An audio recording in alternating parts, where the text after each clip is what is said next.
Hi there. So this is the Lost Far Cry True map that I will be showing here on YouTube. But that's not the last map I designed. That's probably the first or second map that I did.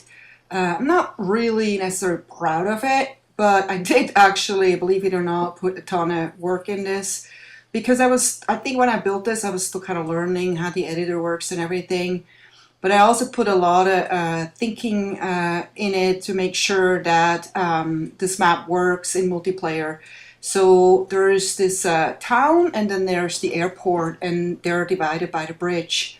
And so that means that one team starts at the airport and one team starts in the town.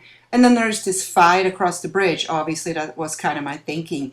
And so that there's not just one way back and forth, I made it so that there's a water, you can get through the water, you can swim across it and sneak over, or you can take a boat and sneak over. Yes, in Far Cry 2 you could actually use vehicles, which you can't do in Far Cry 3. There's no vehicles in multiplayer, unfortunately.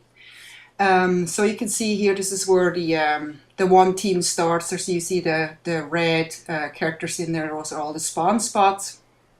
There's not really much going on the airport. It's just a simple airport for private planes in the desert. So not a major airport or anything.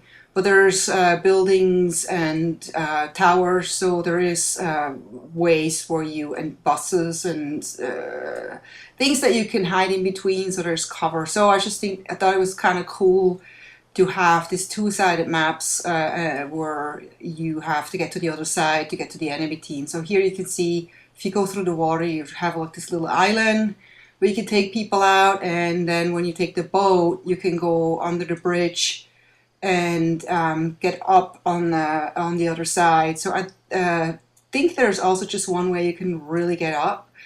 But here you can see the boat that you can start. Obviously, if you start the boat, the enemy team will hear you. But if you're lucky, you have your team members defend you, and so you can get over it. And it's also just something I wanted to add, to just add a little fun to it. And the town is rather simple. It has just like a circle and the houses are around it. But I would assume that the match probably starts, on both sides, and then probably ends up very soon in the town, because that's where all the hiding spots are, and that's where the sniper spots are. And it's just where I think the fun would happen if this was a multiplayer map. So here you see the sneaky way from the back end where you can take boats from both sides. So either team can actually take a boat and sneak over. So I just wanted to make sure that there's not this typical spawn trapping happening like in some games, where it's very frustrating that there's only one way out, nowhere to go. So I hope you enjoyed this map, even though it was a simple map. Take care. Have a good day. Bye-bye.